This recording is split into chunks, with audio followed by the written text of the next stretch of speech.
ये सारा क्या फेंक रही हो मम्मा के ऊपर? मैं जा रही हूँ नानो पास। अस्सलाम वालेकुम and welcome back to my channel. कैसे हैं आप सब लोग? आई होप कि आप सब खैरियत से होंगे। आज की वीडियो काफ़ी रिक्वेस्टेड है कि संडे की रूटीन अपनी शेयर करूं। आज की वीडियो में ना अपनी फुल डे संडे की रूटीन आप लोगों के साथ शेयर करने वाली हूं। संडे को हम क्या क्या करते हैं और कहां कहां जाते हैं।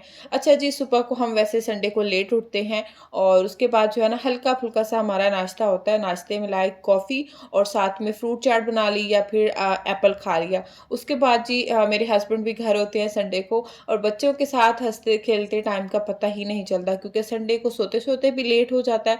और संडे से पहले ना एक दिन मेरी कोशिश होती है, मॉप लगाना हो, क्लीनिंग करनी हो या कुछ स्पेशल बनाना होता है ना, तो मैं पहले ही बना के रख देती हूँ क्योंकि संडे वाले दिन यकीन माने आप लोग, सुबह हम उठते हैं और वही पता चलता है कि 1 बज गया। टाइम ऐसे चुटकियों में गुज़र जाता है और पता भी नहीं चलता है। अच्छा जी, यहाँ पर मैंने दोनों शहज़ादों को आज मेहंदी लगाई हुई थी क्योंकि मैंने जब ईद पर मेहंदी लगाई थी ना, ये तब से पीछे लगे हुए थे कि हमने मेहंदी लगानी है। उसके बाद जी फिर शाज़न अभी जा रहा था शावर लेने के लिए क्योंकि संडे वाले दिन इसके पापा इसको शावर देते हैं। तो शाज़न जी शावर लेने चले गया था और मैं फिर आ गई थी रूम में और मुझे निकालने थे इनके कपड़े जो शाम को ये लोग पहन के बाहर जाएँगे, क्योंकि अभी शावर शाज़न लेगा तो घर वाले नॉर्मल कपड़े ही पहन लेगा, लेकिन जो शाम को इन्होंने बाहर जाना होता है ना, उसके लिए मैंने कहा इनके मैं कपड़े निकाल के सब चीज़ें रेडी करके रख दूँ, क्योंकि हमने लंच करना होता है और लंच करने के बाद ना बच्चे घंटा डेढ़ सोते हैं और उसके बाद हम उठकर रेडी होते हैं और फिर हम चले जाते हैं बाहर। और इसी तरह जो है ना हमारा संडे का पूरा दिन ख़त्म हो जाता है क्योंकि 5 बजे हम घर से निकल जाते हैं और वापस फिर आते होते कभी 7 बज जाते हैं, कभी 8 बज जाते हैं।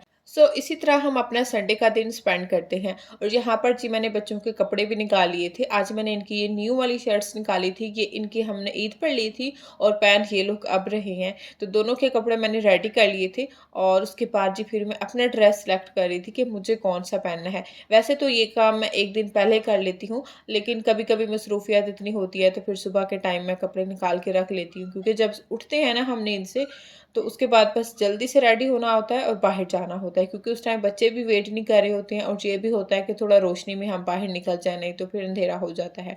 और मुझे तो कुछ समझ नहीं आ रहा था, जब भी मुझे कुछ समझ नहीं आता तो मैं ये वाला अपना फ़ेवरेट ड्रेस निकालती हूँ। ये थोड़ा-सा फ्रॉक टाइप का है और ये ऑल टाइम मेरा फ़ेवरेट है। इसको मैंने 3 साल पहले स्टिच करवाया था, मेरी सिस्टर ने ही इसको स्टिच किया था। इसकी कढ़ाई, इसका कलर, इसकी लेस ऑल टाइम मेरा फ़ेवरेट है। मतलब इसको मैं जितना भी पहनती हूँ ना, उतना ही मेरा जो है ना, क्या कहते हैं, दिल नहीं भरता इससे, क्योंकि मेरे हस्बैंड को भी ये बहुत पसंद है और मुझे भी ये ड्रेस पसंद है। तो बस जी मैंने अपने कपड़े निकाले और उसके बाद जी फिर छोटे साहब का मैं कर रही थी यहाँ पर पैम्पर चेंज, क्योंकि उसके बाद जी फिर मुझे जाना था किचन में रोटी बनाने के लिए। और सबसे पहला काम फिर यही होता है कि इस दिन आपका पैम्पर लगाना। और मैं अब कोशिश कर रही हूँ कि जल्दी से ना इसका पैम्पर छुड़ा दूँ, और 1-2 बार मैंने ट्राई भी की है, लेकिन ये अभी नहीं बताता है और पजामे में शी कर देता है। क्योंकि ये पजामे में करता है तो फिर पूरा घर, सोफ़े, कारपेट सब कुछ मुझे क्लीन करना पड़ता है और मेरा काम बहुत ज़्यादा बढ़ जाता है। और मेरे हस्बैंड और अम्मी भी यही कह रहे थे कि थोड़ा वेट कर जाओ, अभी तो वो 2 एंड हाफ का है और जब 3 साल का कंप्लीट होने वाला होगा ना, और उस टाइम पर फिर जो है ना तुम इसकी ट्रेनिंग करना, अभी 2-4 महीने वेट कर लो। क्योंकि अभी तो ये बोलने लगा है, छोटी-छोटी बातें करने लगा है, तो 1-2 महीने तक फिर इसको ट्राई करूँगी, तो ये जो है ना इसका पैम्पर मुझे छुड़वाना है। क्योंकि हर वक़्त बस एक ही टेंशन होती है, जाना हो कहीं तो पैम्पर चेंज कर लो, घर आएँ तो पैम्पर चेंज कर लो, सोने से पहले पैम्पर चेंज कर लो, पता नहीं मेरी ड्यूटी यही है, सारा दिन पैम्पर चेंज करते रहो। खैर जी, इसको मैंने पैम्पर लगा दिया था शहज़ादे साहब को और उसके बाद जो है ना मैंने कहा अब मैं जाके बना लूँ रोटी, क्योंकि सालन तो मैंने सुबह में ही बना लिया था। आज जी हमने बनाया था आलू और कलेजी का सालन, क्योंकि संडे को ऑलमोस्ट जो है ना हमारे घर कलेजी या कीमा या मटन इस तरह का ही कुछ बनता है। तो बस ये सालन यहाँ पर रेडी था, आटा भी मैंने गूँध दिया था और अभी जो है ना मुझे बनानी थी जल्दी से रोटियाँ। रोटियाँ भी बनानी है और आज मैंने सोचा है कि मैं लस्सी भी बनाऊँगी। मुझे लस्सी बहुत पसंद है बचपन से ही। जैसे कुछ लोगों को होती है ना चाय पसंद, कि चाय के बगैर हमारा गुज़ारा नहीं है, और इसी तरह गर्मियों में ना मेरा लस्सी के बगैर गुज़ारा नहीं होता। और बस जी मैंने फिर जल्दी से रोटियाँ भी बना ली थी देसी घी वाली, और मतलब ड्राई रोटी बनाई थी और उसके ऊपर फिर देसी घी लगा दिया था और साथ में लस्सी थी, साथ में कुकुम्बर कट कर लिया था और बस ये हो गया था हमारा लंच। और बहुत ही मज़े का, यकीन माने, कलेजी और सॉरी दिल और आलू बने थे। और बस जी लंच को एंजॉय करने के बाद हम सो गए थे। और सो के उठने के बाद जी मैंने फिर यहाँ पर अपना फेवरेट ड्रेस पहन लिया था, जो मैं आप लोगों को दिखा रही थी। ये मुझे बहुत ज़्यादा पसंद है, और वैसे भी जो चीज़ मेरे हस्बैंड को पसंद हो ना, फिर वो मुझे कुछ ज़्यादा ही पसंद हो जाती है। खैर जी, यहाँ पर जब हम बाहर जाने लगे तो पता चला कि इसका प्लेन टूटा हुआ है शाहजैन का। और फिर इसको जो है ना, मैं ग्लू गन से बना रही थी कि बाहर जाके ये प्लेन को उड़ाएंगे, क्योंकि घर में तो जगह है नहीं इतनी, और ये फेंक फेंक के ना उसको तोड़ ही देते हैं। और उसके बाद जी हम सीधा पहुंच गए थे जी बट मार्केट, क्योंकि बट मार्केट एक तो हमें पास में पड़ती है, उसके अलावा आज हमने अपने पैरेट का सिरिलैक भी लेना था, जो वो खाना खाता है ना, तो वो भी हमने यहाँ से लेना था, इसलिए हम इधर आ गए थे, क्योंकि यहाँ पर ग्रास भी बहुत अच्छा होता है। बच्चे यहाँ पर काफ़ी शौक से खेलते हैं, और वैसे भी ये जगह बच्चों की फेवरेट है, बर्ड्स के साथ खेलना इनको बहुत अच्छा लगता है। पहले तो हम बर्ड मार्केट में थोड़ा घूमे फिरे, उसके बाद फिर यहाँ पर आके ग्रास पर खेल रहे थे। और बच्चे जो है ना अपने पापा के साथ प्लेन उड़ा रहे थे और बहुत सारी मस्तियाँ कर रहे थे। इशारा क्या फेंक रहे हो मम्मा के ऊपर? मैं जा रही हूँ नानो पास। ये दोनों भाई ग्रास सारा मेरे ऊपर फेंक रहे हैं। कुट्टी बनानी, कुट्टी बनानी। और मैं जी जा रही हूँ पाकिस्तान। जैसा कि मैंने बोला कि मैं पाकिस्तान जा रही हूँ, और क्यों जा रही हूँ, क्योंकि शाहज़ैन ना आजकल मुझे बहुत तंग करता है। और जब ये कोई मेरी बात नहीं मान रहा होता ना, तो मैं इसको कहती हूँ कि मैं अपनी मम्मा के पास जा रही हूँ, और मेरी मम्मा रहती हैं पाकिस्तान में। और जब मैं इसको ये बात बोलती हूँ ना कि मैं आपकी नानों के पास जा रही हूँ, आपको नहीं लेके जाऊँगी, तो फिर ये उस काम से हट जाता है और सॉरी भी करता है, और फिर गुड बॉय बन जाता है, मुझे तंग भी नहीं करता। तो आजकल ना बस मैं इसको यही बोलती रहती हूँ, जब भी मुझे बहुत ज़्यादा तंग करता है तो मैं इसको बोलती हूँ कि मैं जा रही हूँ, और फिर ये जल्दी से आके मुझे पकड़ भी लेता है और कहता है कि मम्मा नहीं जाओ, आपने नहीं जाना। उसके बाद जी बस फिर हम घर आ गए थे, और यहाँ पर आके बच्चों को चेंज करवा रही थी। अच्छा, जो मेरा छोटा बेटा है ना, वो कोई इतना सुघड़ है, और घर आते ही ना अब उसको पता है कि जब इन्होंने न्यू कपड़े पहने होते हैं ना, तो मेरी कोशिश होती है कि मैं घर आके उनको चेंज कर दूँ, ताकि एक दो बार बाहर जाते हैं पहन लें, और उसके बाद तो फिर इनको मैं घर पर ही पहना देती हूँ, वो पहने रखती हैं। क्योंकि जब इन्होंने नए कपड़े पहने होते हैं, खाना खाते हैं, तो कुछ भी सालन या जूस ऊपर लगा देते हैं, तो फिर उसके निशान ही नहीं जाते हैं। मतलब काफ़ी इनकी ऐसी शर्ट्स हैं कि जिनको ये एक ही बार में पहनते हैं, और फिर ऊपर जूस या चॉकलेट कुछ ऐसा लगा देते हैं, और फिर उनके निशान ही नहीं जाते, और वो पूरी शर्ट फिर ख़राब हो जाती है, ना तो वो घर पहनने के काबिल रहती है, ना बाहर पहनने के काबिल रहती है। एनीवेज़ कपड़े यहाँ पर बच्चों के मैंने चेंज कर लिए थे, छोटे के मैं चेंज करती हूँ, और बड़ा तो माशाल्लाह खुद ही चेंज कर लेता है।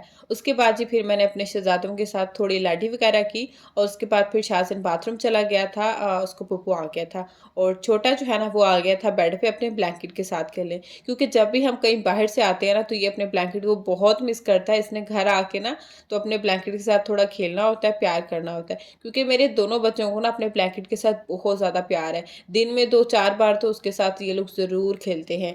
बस जी फ्रेश होने के बाद फिर डिनर कर लिया था हल्का-फुल्का सा, और उसके बाद जो है ना फिर हम सो जाते हैं, और इसी तरह से जो है ना हमारा संडे का पूरा दिन गुज़र जाता है। अच्छा, अभी था फिर नेक्स्ट डे, और यहाँ पर मैं निकाल रही थी ग्रोसरी, क्योंकि मैसेज मैं अपने हस्बैंड को कर देती हूँ, जो भी चीज़ें लाने वाली होती हैं, तो फिर वो सारी ग्रोसरी खुद ही करके आ जाते हैं, क्योंकि मेरे पास इतना टाइम ही नहीं होता कि उनके साथ जाऊँ। कभी-कभी मैं भी साथ चली जाती हूँ, लेकिन ऑलमोस्ट यही होता है कि मेरे हस्बैंड ही सारी ग्रोसरी वगैरह करके आते हैं, और सच्ची बात है कि काम ख़त्म ही नहीं होते हैं। मैं अपने हस्बैंड से यही कहती रहती हूँ कि आजकल तो काम कुछ ज़्यादा ही हो गया है। मतलब सारा दिन लगे रहो, आप सुबह जल्दी भी उठो, रात को जल्दी भी सो, लेकिन फिर भी काम जो है ना वो ख़त्म ही नहीं होते हैं। और यहाँ पर जी बच्चों के लिए सरप्राइज़ एग लेके आए हुए थे इनके पापा, और मुझे ख़ास बोला हुआ था कि ये मैं ही इनको दूँगा। तो बस जी मैंने उनको ये निकाल के दे दिए थे। उसके बाद ही जो चीज़ें मुझे अंदर रखनी थी वो मैंने सारी अभी अंदर रख दी थी, और बाकी जो वेजिटेबल्स थी वॉश करने वाली, उन सबको मैं वॉश करती हूँ, और अच्छे से ड्राई करने के बाद फिर फ्रिज में रखती हूँ, क्योंकि फिर जब यूज़ करनी होती हैं तो बस उठा के मैं यूज़ कर लेती हूँ, फिर वॉश नहीं करनी पड़ती हैं। अभी जी मैं बना रही हूँ अपने लिए कीमा और मटर वाला पराठा,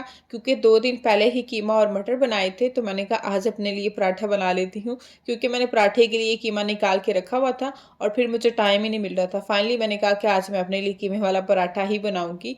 बस जी यहाँ पर मैंने 2 छोटे से पेड़े बना लिए थे, और बस उनको हल्का सा बेल के और उसके अंदर जी रख दूँगी कीमा।